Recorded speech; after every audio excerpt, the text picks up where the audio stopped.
Ok, c'est parti pour la dernière vidéo, un méca et thermo concernant le moteur diesel. Donc, nous allons reprendre ici à la page 109 sur 210 et dans cette partie-ci, nous allons étudier les transformations qui relient le cycle théorique en un cycle plutôt réel. D'accord? Alors, en ce qui concerne le cycle, même les cycles réels, conditions réelles de fonctionnement, donc on sait que les cycles théoriques, comme le cycle diesel que nous avons vu, ne sont jamais réalisés exactement pour les raisons suivantes. Alors, premièrement, la compression et la détente ne sont pas adiabatiques. Donc, on avait considéré dans le cycle théorique parfait que l'étape 1 à 2, qui est la compression, était adiabatique, c'est-à-dire sans échange de chaleur. Or, on sait qu'en réalité, c'est pas le cas parce qu'une bonne partie de la chaleur est absorbée par les parois du cylindre, d'accord? Alors ça s'en va, par exemple, dans le système de refroidissement liquide qui va venir évacuer cette chaleur pour ne pas qu'elle soit destructive au niveau des matériaux.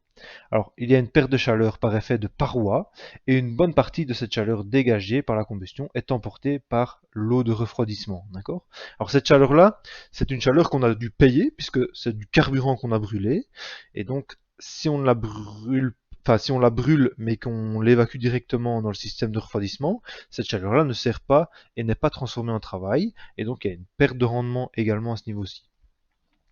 Alors, deuxième point, le cylindre ne se remplit jamais complètement par suite du freinage provoqué par le passage de l'air et les gaz frais dans les canalisations et à la fin de l'admission. La pression dans le cylindre est légèrement inférieure à la pression atmosphérique. Les courbes réelles sont situées en dessous des courbes théoriques. C'est-à-dire que ici on fait intervenir, comme dans le moteur essence 4 temps, la notion de taux de remplissage, phi. D'accord? Donc ce taux de remplissage là, il intervient parce que effectivement, dans le moteur diesel, l'air doit aussi parvenir au cylindre via toute une série de canalisations qui vont créer des pertes de charge. Tout comme dans le moteur essence, la notion de vitesse intervient, c'est-à-dire que au plus tourne vite le moteur, au plus les soupapes s'ouvrent un petit laps de temps, et donc si les soupapes s'ouvrent très peu de temps, ça laisse vraiment très peu de temps à l'air de rentrer dans le cylindre, et donc si l'air n'a plus assez de temps pour rentrer dans le cylindre, on s'est fait rentrer moins de molécules d'air, et donc on s'est brûlé moins de fuel, on est moins énergétique. Troisième point, l'injection ne se fait pas exactement au moment voulu. L'inflammation du combustible n'est pas instantanée, par conséquent, il se produit un certain retard à l'inflammation. De plus, la combustion n'est pas régulière, c'est-à-dire que là aussi, comme dans le moteur essence, la combustion n'est pas instantanée, elle va prendre un certain temps, donc il va falloir anticiper cette combustion-là et donner, comme dans le moteur essence, de l'avance.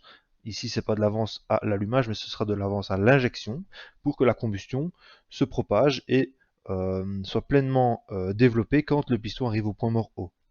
On dit aussi que de plus, la combustion n'est pas régulière, c'est-à-dire que si je viens dessiner à côté un système cylindre-piston, d'accord, lorsque mon piston est au point mort haut, comme ceci, donc, point mort haut, toujours la même abréviation PMH, d'accord.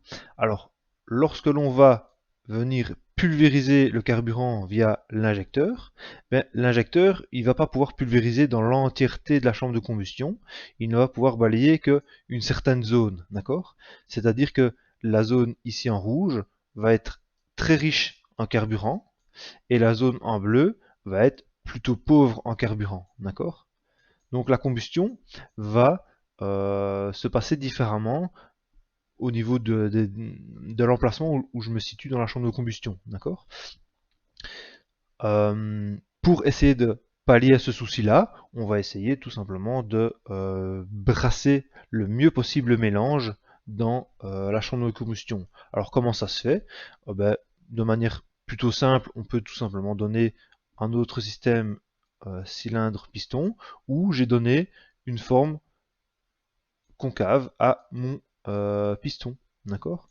De cette manière-là, lorsque l'air va pénétrer dans le moteur via la soupape d'admission, eh bien cet air-là, en pénétrant dans le cylindre, va venir glisser sur le piston et venir faire des tourbillons comme ceci, ce qui va permettre de créer des turbulences et d'homogénéiser le mélange lorsque je vais venir pulvériser mon carburant, d'accord?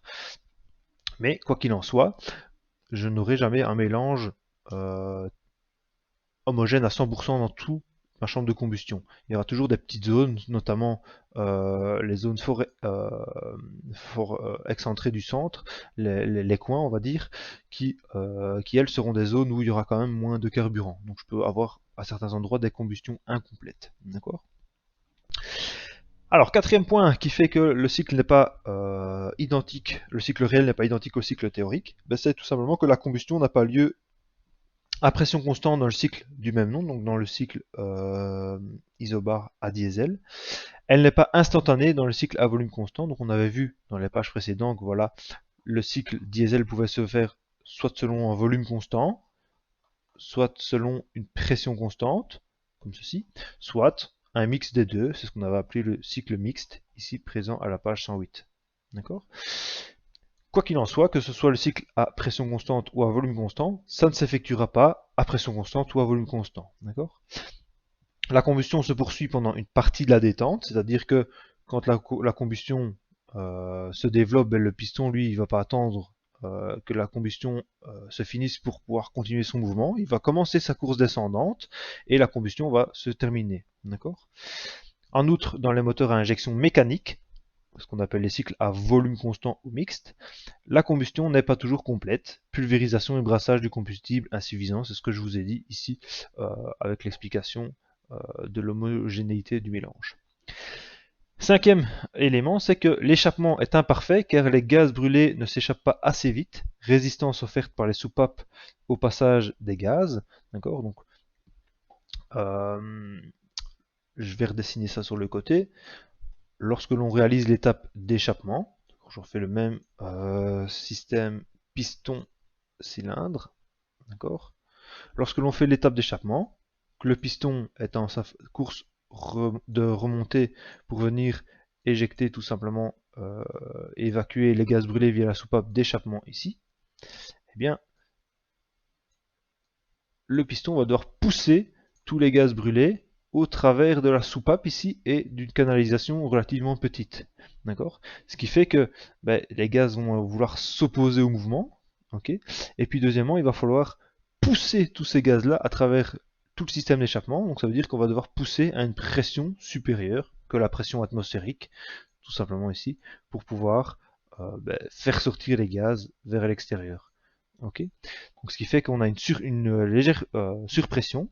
La pression reste donc légèrement supérieure à la pression atmosphérique. Le freinage des gaz brûlés à l'échappement oblige à avancer leur évacuation, d'où perte de travail. Donc effectivement, tout cela va entraîner des pertes de charge qu'il va falloir combler évidemment. Et de plus, ça va générer une perte de travail et donc une perte de rendement. Pour combler ceci, on peut donner une légère avance à l'ouverture de l'échappement. Mais on en reviendra plus tard. Sixième point aussi, le piston, il va tout simplement coulisser sur les parois de mon cylindre, et donc je vais avoir des frictions mécaniques, et ces frictions-là vont générer tout simplement des pertes. D'accord? Alors, ces pertes-là peuvent en général atteindre 15% en valeur. Donc 15% de perte sur un moteur de 100 chevaux, ça veut dire que j'ai environ 15 chevaux de perte de puissance. C'est-à-dire qu'il faut un moteur, un bon gros moteur de tondeuse pour faire tourner le moteur uniquement au ralenti par exemple. C'est quand même relativement costaud.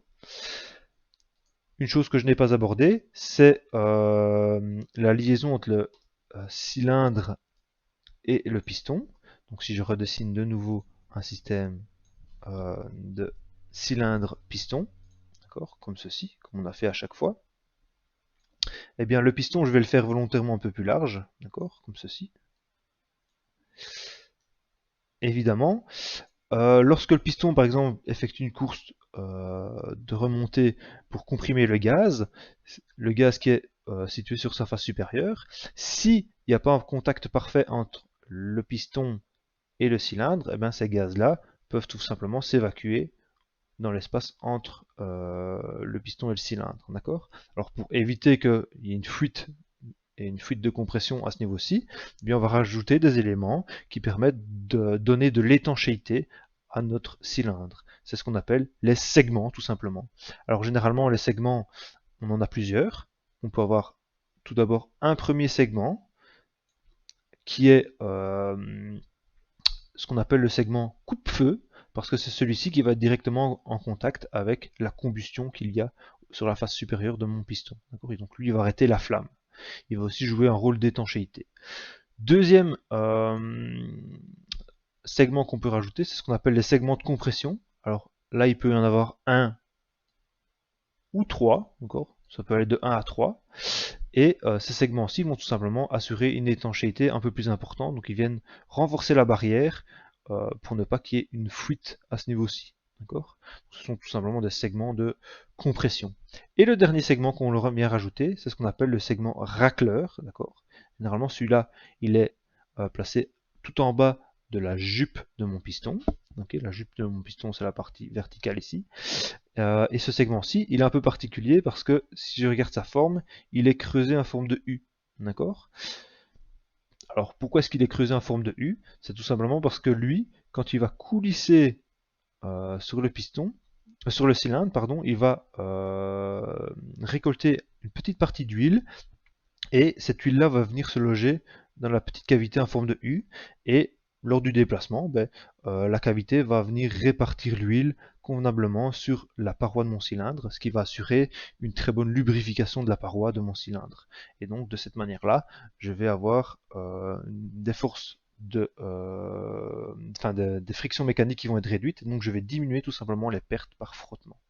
D'accord. Alors, je peux vous montrer sur le net à quoi ressemblent des segments de piston. Ce sont tout simplement des parties circulaires, des petits anneaux, des petites bagues que l'on vient placer sur la périphérie de notre cylindre, voilà, comme ceci par exemple. Donc ici nous avons un piston avec son axe, et sur la jupe de mon piston ici, je suis venu tailler des gorges dans lesquelles viennent se loger, voilà, des segments, d'accord. Ce sont tout simplement des anneaux faits en matériaux un peu plus malléables et moins noble, on va dire, que le piston, moins résistant, tout simplement pour qu'il génère moins de friction. Alors on voit ici segment coupe-feu, un segment d'étanchéité, et voilà le segment racleur ici, qui est un segment un peu particulier où on voit qu'on a creusé des petites cavités en U, tout simplement pour récolter de l'huile. Ok. Alors ici il y a 3 segments, on peut en avoir jusque 5 sans problème.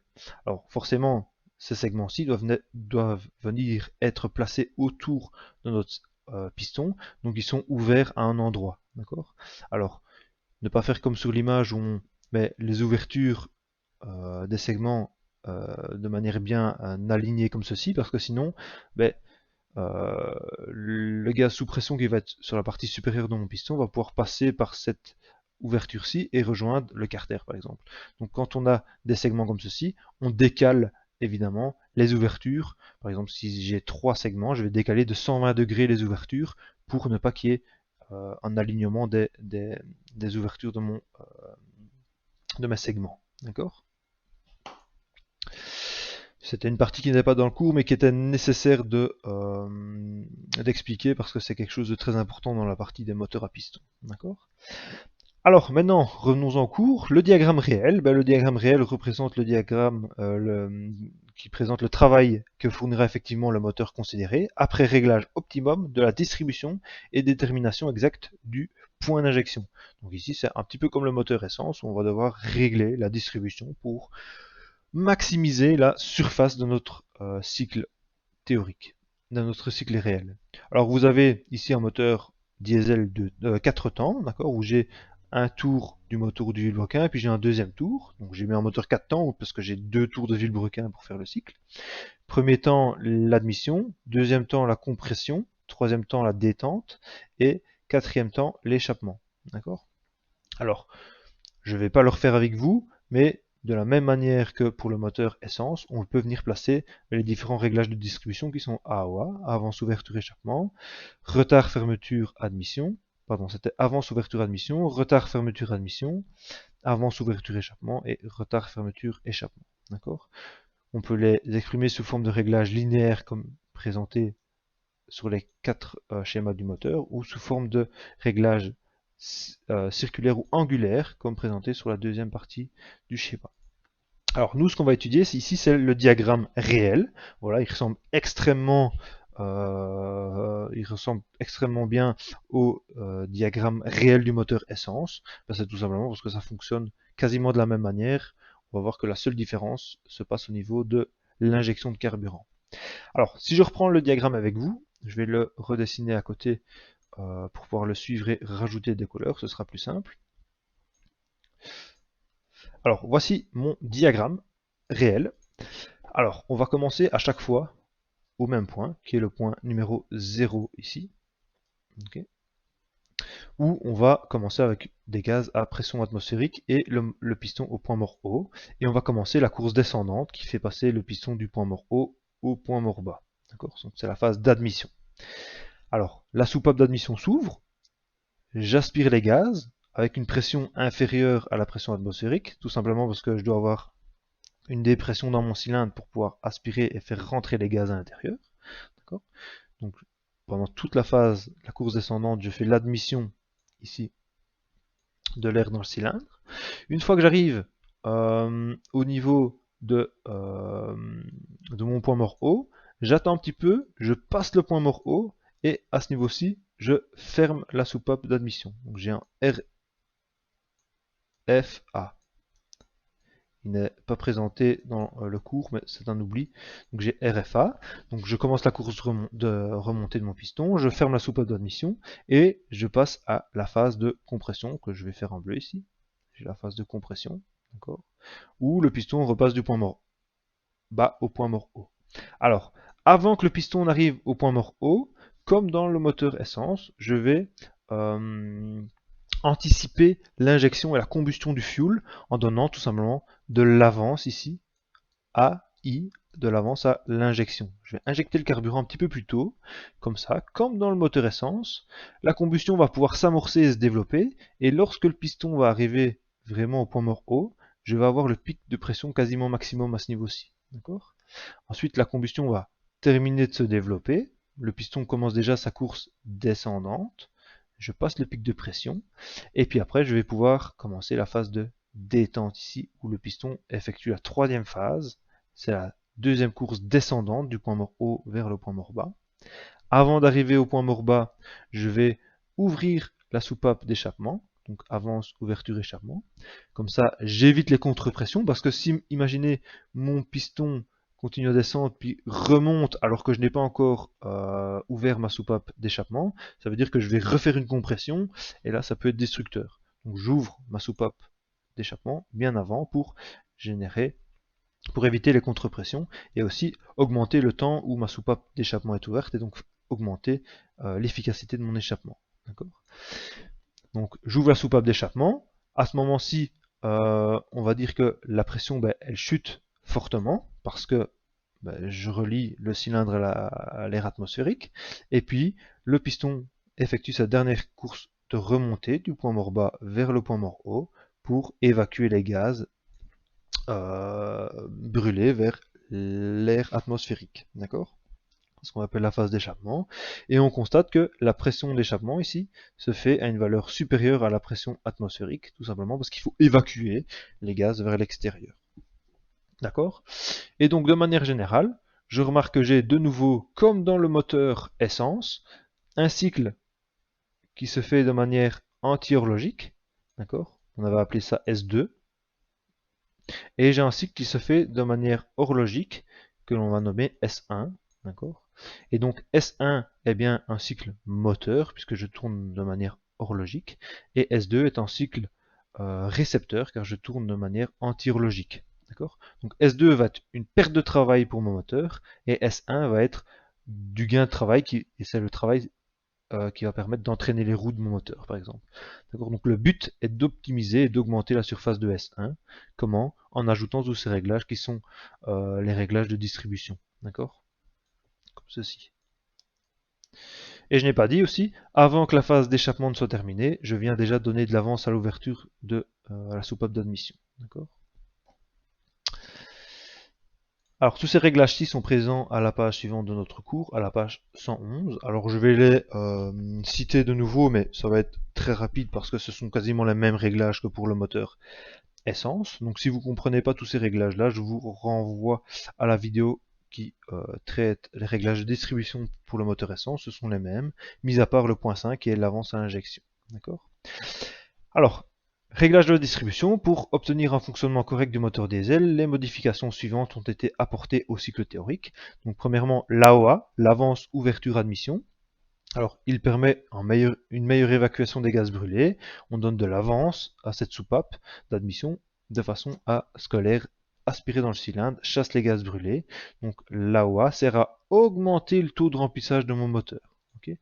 Alors, comme petit rappel, je vais de nouveau redessiner mon système piston cylindre. D'accord. Donc, j'ai mon piston. Mon cylindre, mon piston, d'accord. Et à un moment donné, je vais avoir de la soupape d'admission qui va être ouverte un petit peu plus tôt, tout simplement pour profiter du cycle qui est encore en train de se faire pendant la phase d'échappement, d'accord. Donc, si j'ouvre ma soupape d'admission un petit peu plus tôt, ça veut dire que je l'ouvre pendant la phase d'échappement, et pendant la phase d'échappement, je suis en train d'évacuer les gaz vers le pot d'échappement, et donc je vais profiter de cette veine fluide là pour aspirer des gaz frais, et les gaz frais vont aussi chasser les gaz brûlés vers l'extérieur. D'accord? C'est pour ça qu'on donne de la AOA.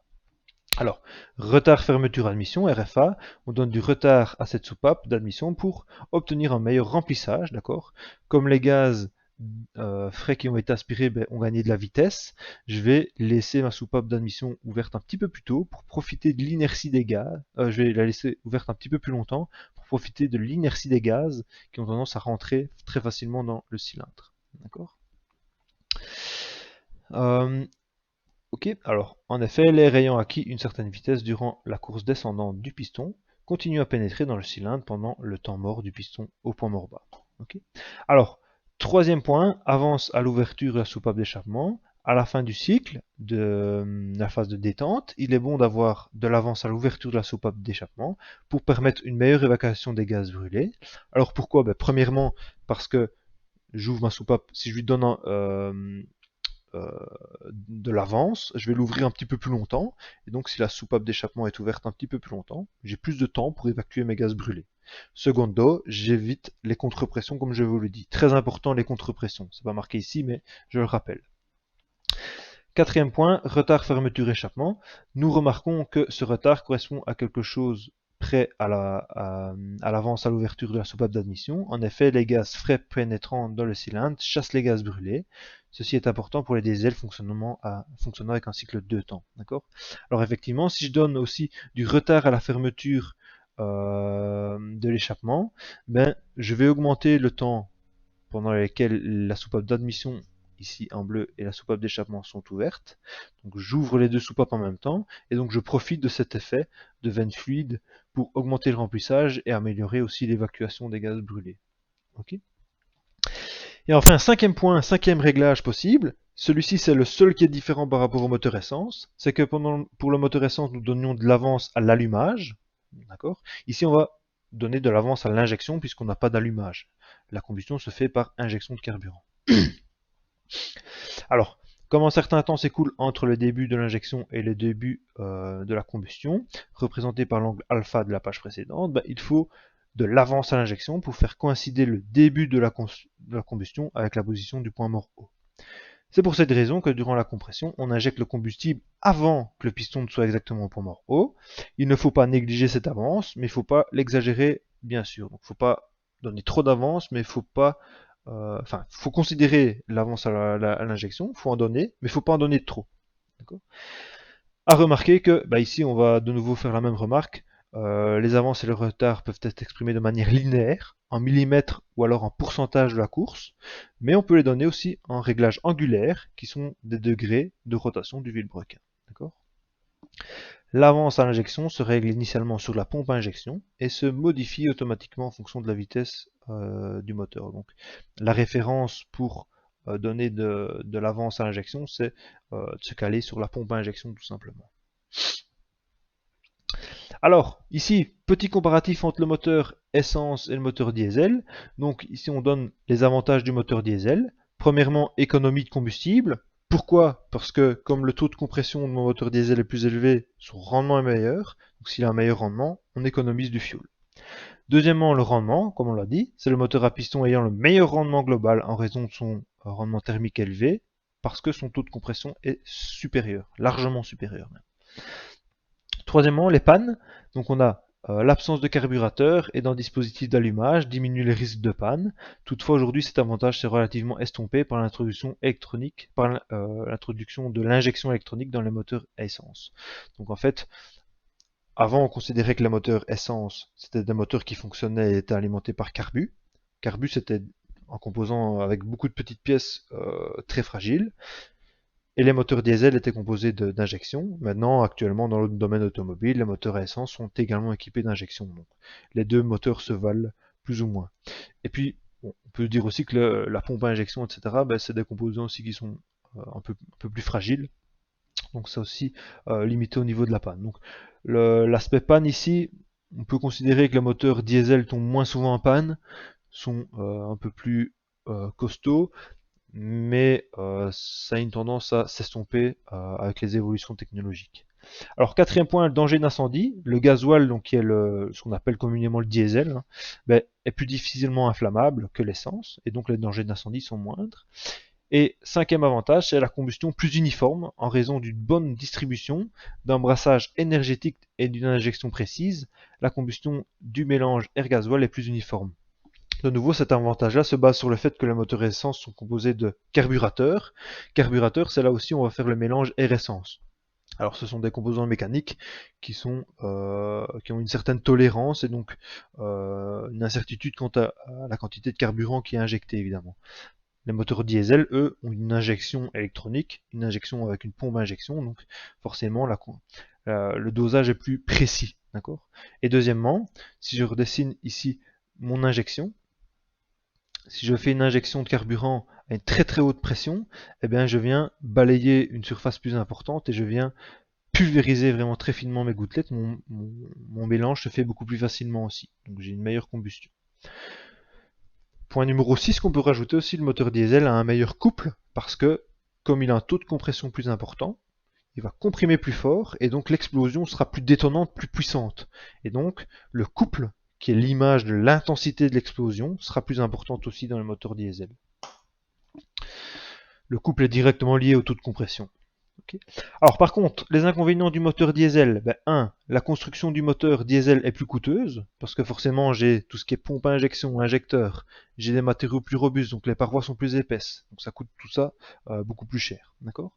Le prix des pièces de rechange est plus élevé, vu la haute précision, qui est de loin supérieure à celle d'un carburateur, on parle du système à injection ici, ben, demandé dans la fabrication et la mise au point de la pompe d'injection des injecteurs. Donc, tout ça fait que le moteur est un peu plus complexe. Fumée d'échappement, elle présente une odeur désagréable, surtout lorsque la mise au point est en défaut, et puis aussi lorsque le moteur est froid, ben, la combustion est moins efficace, et donc on a un moteur un peu plus fumeux. D'accord. Deuxièmement, marche bruyante. Pourquoi? Ben, tout simplement parce que le moteur comprime plus fort, donc on a des pressions plus importantes dans le moteur, des détonations plus fortes, et donc on a un bruit qui est tout simplement plus important. Quatrième inconvénient du diesel, difficulté de mise en marche. Mais justement à cause du haut taux de compression, eh bien, le moteur demande des démarreurs électriques développant un couple de démarrage beaucoup plus élevé, et de par là même, il est nécessaire d'avoir des batteries de plus forte intensité. Par temps froid aussi, la viscosité du gasoil augmente sensiblement, et donc il est plus difficilement injectable dans les cylindres. D'accord. Donc des précautions spéciales préconisées par le constructeur sont à prendre en considération. D'accord. Par exemple, la température d'allumage requise est de l'ordre de 280 degrés, donc il faut vérifier l'état des bougies de préchauffage. Donc effectivement, dans les moteurs diesel, on a des bougies de préchauffage qui viennent préchauffer la chambre de combustion, parce que justement, quand le diesel est froid, ben le gasoil, quand il est pulvérisé, vient tout de suite se transformer en liquide au niveau des parois qui sont froides, donc il vient se condenser sur les parois, donc le carburant sous forme liquide ne brûle pas. Et puis deuxièmement, le gasoil est plus difficilement injectable, donc il faut que je préchauffe tout ça à l'aide de bougies de préchauffage pour éviter cette condensation là et avoir une meilleure combustion.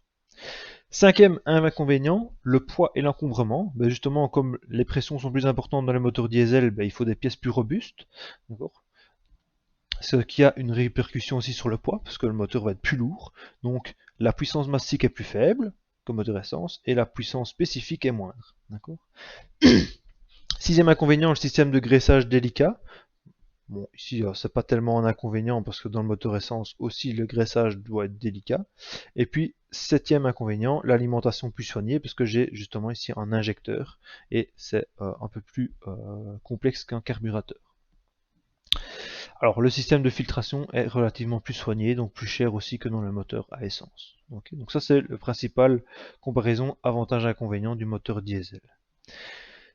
Si je reprends maintenant la comparaison de fonctionnement entre le moteur diesel et essence, on a tout abordé ensemble. Ici n'est présent qu'en résumé, que je vais parcourir avec vous. Alors, comparaison entre le moteur diesel et essence au niveau de la construction ou analogie constructive, eh bien, on peut considérer que c'est exactement la même chose.